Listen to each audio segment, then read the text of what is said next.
Je m'appelle Zoé, j'ai 32 ans, et cette histoire n'est pas comme les autres. Elle n'a pas commencé par un regard échangé, un frisson sur la peau ou un rendez-vous sous la pluie. Non. Cette histoire a commencé par une lettre. Une lettre que je n'aurais jamais dû trouver. C'était un dimanche de février, gris et humide. J'étais chez ma grand-mère, qui venait de partir en maison de retraite.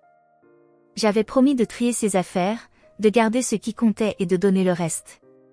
J'étais seule dans sa vieille maison, entourée d'objets, de souvenirs, d'odeurs d'autrefois. Et je suis tombée sur une petite boîte en fer, glissée entre deux livres dans sa bibliothèque. Dedans, il y avait des vieilles photos, des cartes postales, et une lettre. Une lettre froissée, écrite à la main, datée du 17 avril 1976.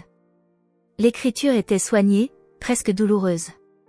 Et sur l'enveloppe, juste un prénom, Lina. Je ne connaissais aucune Lina. Ni dans ma famille, ni dans les amis de ma grand-mère. Mais la curiosité l'a emporté. J'ai ouvert la lettre.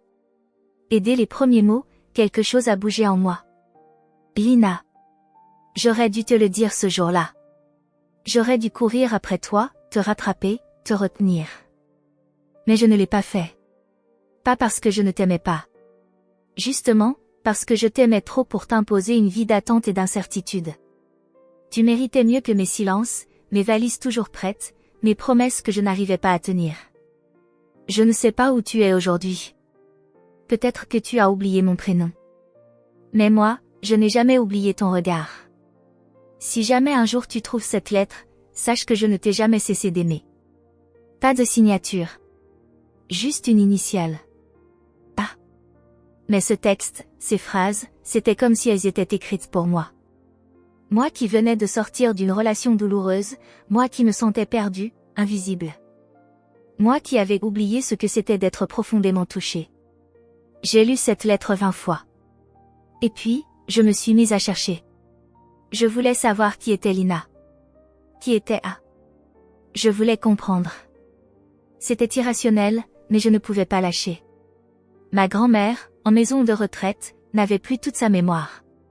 Mais quand je lui ai montré la lettre, ses yeux se sont mis à briller, juste un instant. Elle a murmuré, Lina, c'était ma cousine. Et puis elle s'est tue. À partir de là, j'ai remonté le fil. J'ai cherché Lina dans les archives familiales, dans les vieilles boîtes, sur des actes de naissance, dans les journaux anciens. J'ai découvert qu'elle avait vécu dans le sud de la France dans les années 70. Elle tenait une librairie. Et puis plus rien. Comme si elle avait disparu. J'ai pris une semaine de congé. J'ai loué une voiture. Et je suis partie. Je ne savais pas exactement ce que je cherchais. Une trace. Un lieu. Peut-être rien du tout. Mais je savais que je ne pouvais pas faire autrement. J'ai roulé des heures. J'ai visité des villages. J'ai posé des questions maladroites. Et puis, à Aix-en-Provence, dans une petite librairie ancienne, j'ai vu une photo accrochée au mur. Une vieille photo en noir et blanc. Une femme souriante, avec un foulard dans les cheveux.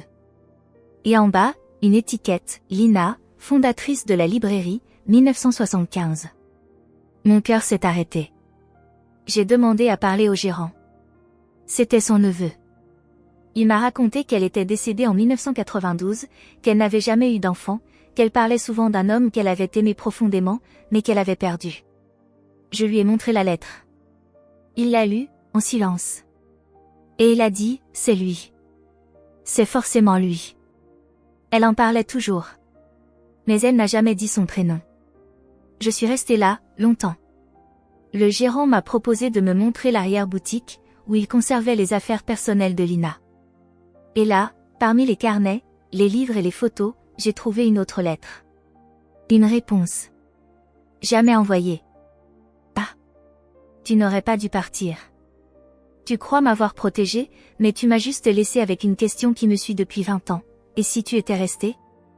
Chaque matin, je me demande ce que serait devenue ma vie si tu avais franchi ce pas.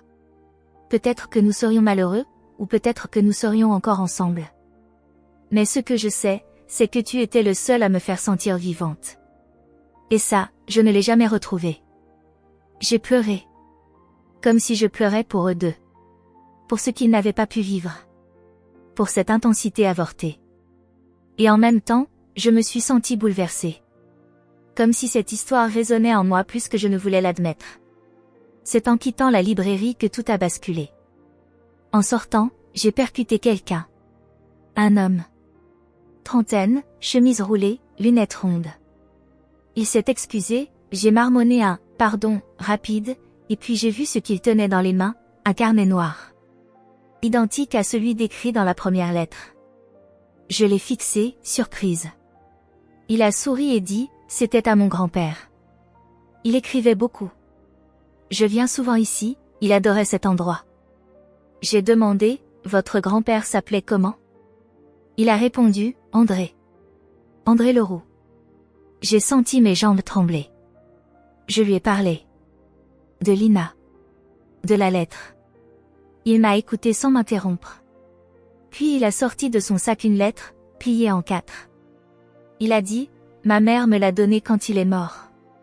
C'est une lettre qu'il n'a jamais envoyée. Je n'ai jamais su à qui elle était adressée. Et il me l'a tendue. C'était pour Lina. Ils s'étaient aimés. Fort.